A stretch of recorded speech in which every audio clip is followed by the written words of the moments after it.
हाँ तो गाइस, कैसे हो दोस्त।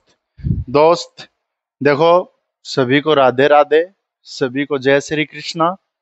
ठीक है स्टूडेंट, अब अपन बात करने वाले हैं स्टूडेंट, दम तोड़ने वाला है चैप्टर। फिर मैं एनसीईआरटी के एग्जाम्पल आपको इसमें से कराऊंगा। एनसीईआरटी जो एग्जाम्पल है इस चैप्टर के वो अपन कर लेंगे स्टूडेंट। कोई भी चैप्टर अधूरा नहीं छोड़ूंगा, करवा दूंगा मैं। ठीक है। और इसमें कुछ पोर्शन है जो आप अपने आप पढ़ सकते हैं, मतलब थियोरेटिकल पोर्शन है, उस पोर्शन को मैं आपको पीडीएफ के रूप में अपलोड कर दूंगा, आप देख लेना चैनल पे। ठीक है। अभी तक अपनों ने बात कर ली है स्टूडेंट, क्या क्या बात कर ली है। अभी तक अपनों ने बात कर ली है किस प्रकार से आप इलेक्ट्रोफिलिक सब्स्टिट्यूशन रिएक्शन कराएंगे, हो गई। किस प्रकार से नाभिसरणीय प्रतिस्थापन विक्रिया, किस प्रकार से एल्किलाइड में होगी, एलाइल कौन सा होगा, फेनिल कौन सा होगा, किस प्रकार से वाइनिल होगा, किस प्रकार से बेंजाइलिक होगा, किस प्रकार से बेंजो होगा। अब इसके बाद में अपन स्टूडेंट एक बात करते हैं पोर्शन वाली, स्टीरियो केमिस्ट्री। स्टीरियो केमिस्ट्री यानी त्रिविम समावेता। जो त्रिविम समावेता है वो अपने पहले थी चैप्टर में 13 नंबर 14 नंबर चैप्टर होता था स्टूडेंट, जो पूरा अपना इसी के ऊपर बेस्ड होता था। लेकिन अब जो चैप्टर है वो इसके ऊपर बेस्ड है, इसमें कुछ पॉइंट दिए हुए हैं, जैसे आपके ध्रुवण क्या है, प्रकाश ध्रुवीय यौगिक क्या है, प्रकाश अध्रुवीय यौगिक क्या है, और उस प्रकार से कौन से किस कंपाउंड में यह यौगिक दर्शाया जाएगा। देखिए स्टूडेंट, मैं अब बात करता हूं आपके, ये देखिए स्टूडेंट, ये एक प्लेन है। ये पहले आपने पढ़ा होगा, द्वैत प्रकृति दी थी डी ब्रोगली ने आपके, उसमें बताया था स्टूडेंट ये एक प्लेन है। इस प्रकार से प्लेन है, इस प्रकार से स्टूडेंट इसमें क्या होती है, वेव पार्टिकल के रूप में होती है, और वेव एक वेव नेचर की, एक पार्टिकल नेचर की होती है। इस प्रकार से माने कि ये है जो आपके तरंगिया, ये तरंगिया है। कौन सी है ये, तरंगिया। इसी प्रकार से स्टूडेंट, इस प्रकार से, और जो ये है ये बी वाली है। ठीक है। और ये जो है स्टूडेंट ये इस प्रकार की, इसे न्यू बार बोलते, इसे बोलते हैं आवर्ती। क्या बोलते हैं, आवर्ती। यानी तरंग संख्या आवर्ती एक होती है न्यू, ये न्यू बार, ये है न्यू आपकी आवर्ती। यानी एक बिंदु से कोई भी किरण, चुंबकीय किरण या तरंगीय विकिरण, ये चुंबकीय है, ये चुंबकीय विकिरण है, चुंबकीय विकिरण कितनी बार गुजरती है वह उसकी क्या कहलाती है, उसकी आवर्ती कहलाती है, न्यू कहलाती है। कितनी बार एक किरण इस बिंदु से गुजरती है। ठीक है। इसके बारे में और बताऊं मैं आपको, इसको ऐसे लिख लो, देखो इसको ऐसे कर लो, इस प्रकार से कर लो, ज्यादा बेटर रहेगा। इस पर दोनों क्षेत्र होते हैं, किसी भी तरंग में विद्युत क्षेत्र भी होता है, चुंबकीय क्षेत्र भी होता है। ठीक है। उसके बाद में देखिए विद्युत क्षेत्र भी और चुंबकीय क्षेत्र भी। अब इसमें देखिए जो स्टूडेंट विद्युत क्षेत्र होता है, और जो आपके चुंबकीय क्षेत्र होता है, और जो ये आपके न्यू होता है, ये तीनों स्टूडेंट आपके क्या होते हैं, लंबवत। क्या होते हैं, एक दूसरे के लंबवत होते हैं, एक ही तल में होते हैं। अब आप समझोगे स्टूडेंट, मान लीजिए मेरे पास ये एक तल है जिसमें मैंने क्या किया, जिसके सामान्य प्रकाश है, ये क्या है, सामान्य प्रकाश। कौन सा प्रकाश, सामान्य प्रकाश। और इसके विभिन्न बिंदु है, कौन से बिंदु है, विभिन्न तल है, सामान्य प्रकाश है ये, सामान्य प्रकाश। और तल क्या है इसके, विभिन्न तल, विभिन्न तल। अब समझ में आएगा आपके, सामान्य प्रकाश है, विभिन्न तल है। अब मैं इसको एक प्रिज्म से, ये निकोल प्रिज्म, प्रिज्म पढ़ा होगा, अरे पढ़ा है ना, फिजिक्स में आता है प्रिज्म। प्रयोग कीजिए, 5 नंबर का डेरिवेशन आता है। अब इसमें से अगर मैं इस प्रकाश को गुजार दूं निकोल प्रिज्म में से सामान्य प्रकाश को, तो यह प्रकाश क्या हो जाएगा, एक तल में आ जाएगा, एक तल में, एक तल में। और इस प्रकाश को क्या बोलेंगे, समतल ध्रुवित प्रकाश, समतल ध्रुवित प्रकाश। ठीक है। या क्या बोलेंगे, समतल ध्रुवित प्रकाश। ये होता है स्टूडेंट जब किसी सामान्य प्रकाश की किरण को निकोल प्रिज्म से गुजारा जाता है, तो वह गुजरने के बाद एक सीधे तल में आ जाता है, जिसे अपन क्या कहते हैं दोस्त? बताओ दोस्त, क्या कहते हैं? जिसे हम क्या कहते हैं दोस्त? जिसे हम कहते हैं समतल ध्रुवित प्रकाश। क्या कहते हैं? समतल ध्रुवित प्रकाश हम उसे कहते हैं। अब इसके बाद में देखिए, समतल ध्रुवित प्रकाश के बाद में ये बिंदु आते हैं। समतल ध्रुवित प्रकाश क्या होता है? अब इसके बाद में देखिए, जिस प्रकार से इसको गुजारा, तो गुजारने के बाद एक तल में स्टूडेंट इसके यौगिक बनेंगे। ये डायग्राम उतारिए, ये डायग्राम उतार लिया होगा। अब इसके बाद में यौगिक बनेंगे, इसको देखिए, ये अपने काम का नहीं था, ये बस मैंने बताया काम का ये है अपने एनसीईआरटी में। विभिन्न विभिन्न तल थे, निकोल प्रिज्म से गुजारा, एक ही तल में प्रकाश हो गया। अब ये एक ही तल में प्रकाश हुआ तो ये तीन प्रकार के यौगिक बनाएगा। ये एक विलयन बनाएगा ए, समझना इसको। ये होगा प्रकाशिक अक्रिय, प्रकाशिक अक्रिय, अक्रिय। और ये बी होगा, ये होगा प्रकाशिक सक्रिय। कौन सा होगा? प्रकाशिक सक्रिय। प्रकाशिक सक्रिय क्या होता है? प्रकाशिक अक्रिय क्या होता है? इसके अंदर दो पार्ट और होंगे। प्रकाशिक अक्रिय वह यौगिक, प्रकाशिक अक्रिय और प्रकाशिक सक्रिय किस प्रकार के यौगिक होंगे? प्रकाशिक अक्रिय वह यौगिक होगा जिसमें क्या होगा स्टूडेंट? ऑप्टिकली इनएक्टिव, जिसे अपन क्या बोलते हैं? Optically inactive. क्या बोलेंगे? ऑप्टिकली इनएक्टिव का मतलब है जिसमें क्या नहीं पाया जाएगा स्टूडेंट? क्या नहीं पाया जाएगा? जो क्या नहीं होगा, इस समतल ध्रुवित प्रकाश के तल को ना तो वामावर्त दिशा में घुमाएगा, ना दक्षिणावर्त दिशा में घुमाएगा। ऑप्टिकली इनएक्टिव, ये समतल ध्रुवित है, प्रकाश के तल को ना तो इधर की साइड मोड़ेगा ना इधर की साइड। और प्रकाश सक्रिय है, ये दो प्रकार से हो जाएगा। प्रकाश सक्रिय दो प्रकार से हो जाएगा। पहला प्रकाश सक्रिय होगा स्टूडेंट वामावर्त, वामावृत। और दूसरा होगा दक्षिणावर्त, दक्षिणावृत। आप ऐसे समझिए इसके वामावर्त और दक्षिणावर्त को। इंग्लिश में ज्यादा अच्छे समझ में आता है। इसका मतलब होगा क्लॉकवाइज, क्लॉकवाइज। और इसका मतलब होगा एंटी क्लॉकवाइज, एंटी क्लॉकवाइज। जो अभी मैं बता रहा हूँ स्टूडेंट, वह इसकी नींव है। Clockwise, anti clockwise. क्लॉकवाइज का मतलब स्टूडेंट, ये ऐसे तल को इस प्रकार से, जैसे 12 इस प्रकार से घड़ी में बजते हैं ना, इस प्रकार से 12 1 2 3 इस प्रकार से क्लॉकवाइज इस साइड। तो इसका मतलब क्या है? क्लॉकवाइज में इस साइड ये घुमाएगा, प्रकाश के तल को इस तरफ घुमाएगा।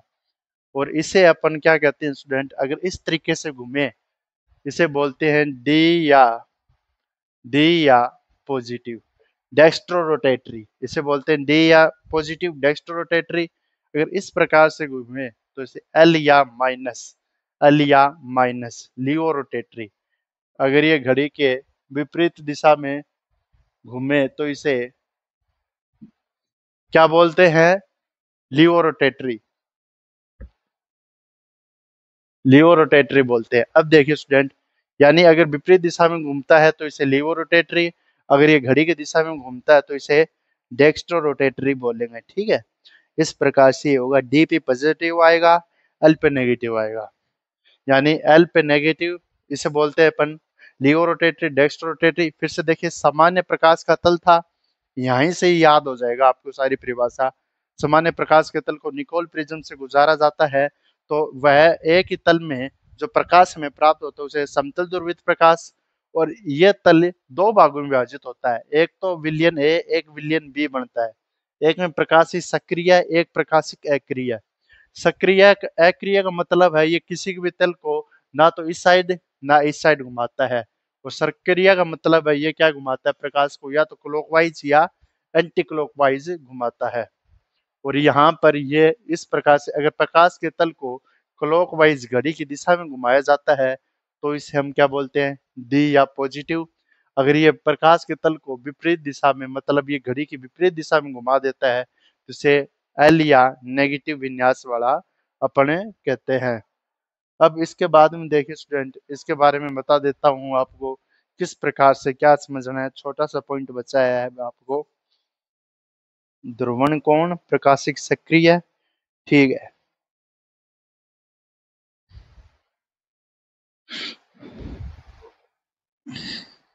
ये उतार लिया होगा। अब देखिए स्टूडेंट, इसमें छोटा सा पॉइंट क्या बचा है वो मैं बता देता हूँ। प्रकाशिक सक्रिय, प्रकाशिक, पहले लिख देता हूँ, प्रकाशिक अक्रिय, प्रकाशिक अक्रिय वे यौगिक जो समतुल ध्रुवित प्रकाश के तल को प्रकाश के तल को किसी भी दिशा में नहीं घुमाते हैं, किसी भी दिशा में नहीं घुमाते, नहीं घुमाते हैं। दूसरी बात मैं बोल लूं इसमें, जो ब्रैकेट में लेता हूं, जो अकायरल हो, अकायरल कार्बन हो, अकायरल भी बताऊंगा स्टूडेंट और कायरल भी बताऊंगा। प्रकाशिक अक्रिय, प्रकाशिक सक्रिय, प्रकाशिक सक्रिय के अंदर क्या होगा, जो प्रकाश के तल को, जो प्रकाश के तल को घड़ी की दिशा या घड़ी की दिशा या विपरीत दिशा में घुमाए, विपरीत दिशा में घुमाए, उसे अपन क्या बोलते हैं स्टूडेंट, उसे बोलते हैं प्रकाशिक अक्रिय, मतलब कायरल कार्बन, कायरल कार्बन होना चाहिए। मतलब कायरलिटी का मतलब क्या स्टूडेंट, कायरल का मतलब क्या है, जिस कार्बन की संयोजकता, चारों संयोजकताएं क्या हो, अलग अलग हो, जिस कार्बन की चारों संयोजकताएं अलग अलग हो, उसे अपन क्या बोलते हैं स्टूडेंट, उसे अपन बोलते हैं कायरल कार्बन, कायरल कार्बन। जैसे two chloro, two ethyl, two ethyl butane, example important student, two chloro two ethyl butane. इसमें देखिए क्या होगा student, two chloro two ethyl butane. अब मैं इसको two chloro two ethyl butane को किस प्रकार से लिख सकता हूँ, C2H5, ये इथाइल ग्रुप है, 2 नंबर पे क्लोरो लगा हुआ है, इसको ऐसे लिखा दिया यहाँ पर, इस प्रकार से और इस प्रकार से, और इसको मैं दर्शाता हूँ इस प्रकार से, यहाँ पर हाइड्रोजन जोड़ दिया, मतलब टू क्लोरो, मतलब यहाँ से नंबरिंग स्टार्ट करेंगे क्योंकि इस पे प्रतिस्थापन नजदीक आ रहा है, इस पे 3 पे आ रहा है, इस पे 2 पे आ रहा है। 1 2 3 4, 2 कार्बन है ना, 3 और 4 इसको मिलेंगे तो 1 2 क्लोरो 2 इथाइल ब्यूटेन, सारी श्रृंखला 2 क्लोरो 2 इथाइल ब्यूटेन, इस प्रकार से। अब इसका मैं जब इसका प्रकाशिक समावेवी बनाऊंगा तो स्टूडेंट देखना, इसको और बता देता हूँ स्टूडेंट, ये लिख लिया, ऊपर ही लिख के बता देता हूं मैं क्या क्या है यहाँ पर।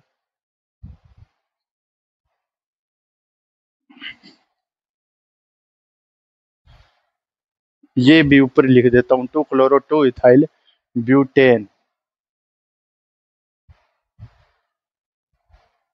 C2H5, यहाँ पर कार्बन है और यहाँ पर Cl है, यहाँ पर H है और यहाँ पर CH3 है, 1 नंबर, 2 नंबर, 3 नंबर और 4 number, two chloro two ethyl butane, ये इसका ही नाम है।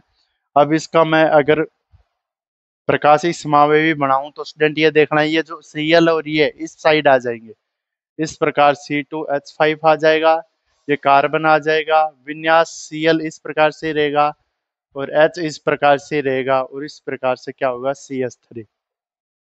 स्टूडेंट एक तो डेक्स्ट्रो रोटेटरी होगा, एक लीवो रोटेटरी होगा, एक तो डी पॉजिटिव होगा और एक एल नेगेटिव होगा, डेक्स्ट्रो रोटेटरी और लीवो रोटेटरी होगा। तो डी पॉजिटिव विन्यास व एल नेगेटिव विन्यास का 50% 50% प्लस 50% मिश्रण क्या कहलाता है? रेशमिक मिश्रण। रेशमिक मिश्रण, इसे अपन क्या बोलते हैं? रेशमिक मिश्रण, रेशमिक मिक्सचर। पूछा गया, एनसीईआरटी ने पूछा, ये बोर्ड वालों ने। रेशमिक मिश्रण से आप क्या समझते हैं? तो डी में 50% किसका? एल का, और एल 50% इस प्रकार का। 2 क्लोरो 2 इथाइल ब्यूटेन। कायरल है क्योंकि कार्बन की चारों संयोजकता क्या होती है? भिन्न भिन्न होती है।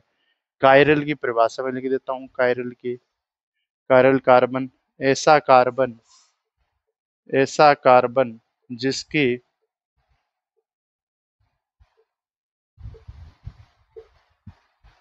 जिससे जुड़े चारों ग्रुप अलग अलग हो, चारों ग्रुप अलग अलग हो। अगर किसी कार्बन से चारों ग्रुप अलग अलग जुड़े हैं तो उसे अपन क्या बोलते हैं? कायरल। ये डी और ये एल। अब स्टूडेंट एक बात और होती है, डी व एल है, ये एक दूसरे पर अध्यारोपित नहीं होते हैं, इसलिए इसको एनाइसियोमर कहते हैं। एनांशियोमर, एनासियोमर, एनांशियोमर। ठीक है, एनांशियोमर। ये पूछा जाता है एनांशियोमर क्या है, ये लिख देता हूँ स्टूडेंट। ये लिख लिया, अब लिख लेना।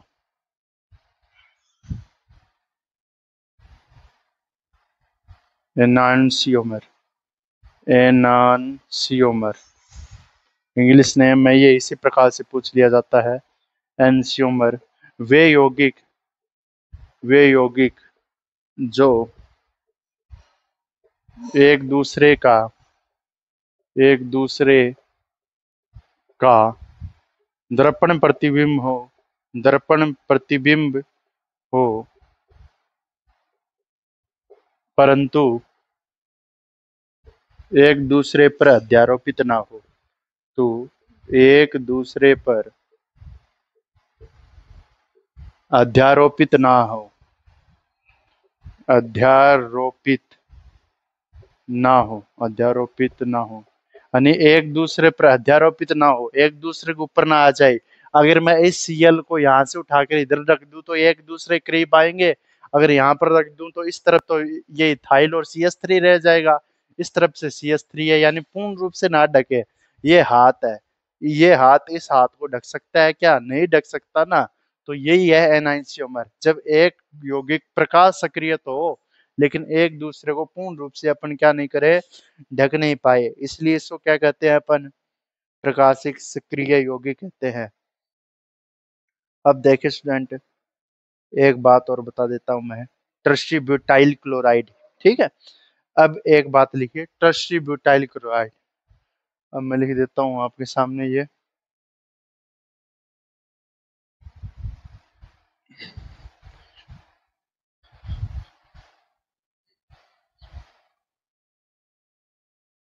अब यहाँ पर एक नेम है SN क्रिया विधि का, क्या नाम है ये? 2 chloro 2 ethyl 2 methyl hexane. SN1 2 chloro 2 ethyl 2 chloro 2 ethyl N ethyl में हेक्सेन। क्या नाम है इसका?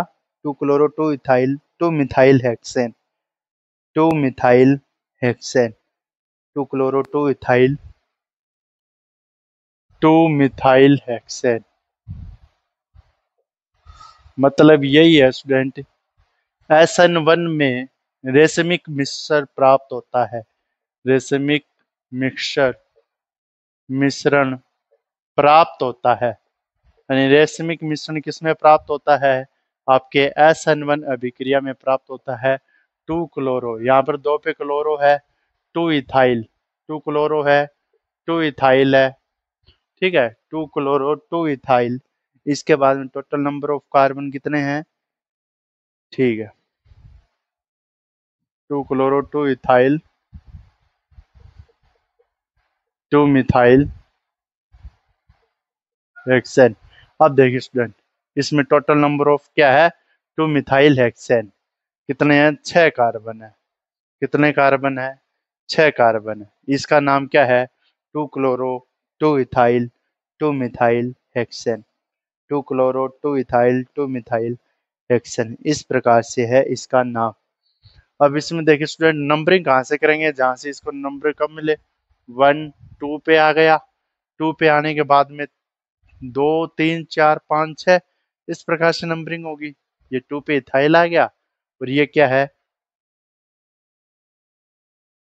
2 क्लोरो। 2 पे क्लोरो है, 2 इथाइल है, 2 पे इथाइल है, 2 क्लोरो 2 इथाइल मिथाइल हेक्सेन। अब यहाँ पर 1 2 3, 3 ये 4 और ये 5, 5 लो ना इसको, फिर 5 लो ना। 1 2 3, 3 कार्बन, 4 कार्बन और 5 कार्बन। 5 कार्बन है ना ये। 2 क्लोरो 2 इथाइल पेंटेन है इसका नाम, पेंटेन। क्यों? क्योंकि एक कार्बन, 2 कार्बन, 2 के बाद में 3 ही कार्बन है। इस पे क्लोरो पे 2 आ रहा है, इस पे ये आ रहा है। अब इसका अपन क्या करते हैं स्टूडेंट, अगर इसका प्रकाशिक, अब इसमें बात करूं मैं, SN1 की क्रियाविधि प्रोसीड करवाएं, तो यहाँ पर OH अणु के न्यूक्लियोफाइल में बिहेव करेगा, इस प्रकार से टूटेगा, और इस प्रकार से क्या आ जाएगा? CH3 और OH। यहाँ पर OH न्यूक्लियोफाइल अटैक कर देगा, और C2H5, और यहाँ पर C3H7। C3H7, ये देखिए ये कायरल कार्बन है, कायरल सेंटर है ना। एक कार्बन से OH जुड़ा है, CH3 जुड़ा है, एथिल जुड़ा है, और प्रोपेन ग्रुप जुड़ा है, इस प्रकार से। इसी प्रकार से स्टूडेंट, ये ग्रुप इधर की साइड है। अब की बारी ये इस प्रकार से मैं पलट दूं, तो CH3 इसकी साइड आ जाएगा, OH इधर आ जाएगा, ये कार्बन OH इधर आ जाएगा, C3H7, और इसकी तरफ C2H5। और ये क्या प्राप्त हो गया अपने को? 50 रेशमिक मिक्सचर, रेशमिक मिश्रण, ये प्राप्त हो गया। ये जो स्टूडेंट इस चैप्टर का जो अंतिम बिंदु है, इसके बाद में पॉली हैलोजन यौगिक बचे हैं, वो करेंगे अपन नेक्स्ट लेक्चर में। उसकी मैं PDF सेंड कर दूंगा। ये है आपके स्टूडेंट समझाने वाला पोर्शन, देख लीजिए। कुछ नहीं किया, बस इसका नेमिंग किया। नेमिंग के बाद में इसका मैंने CL निकाला, SN1 क्रिया विधि कराई, 2 कंपाउंड बन गए। इस प्रकार से होगी। ओके गाइस, बाय, मिलते हैं नेक्स्ट लेक्चर में।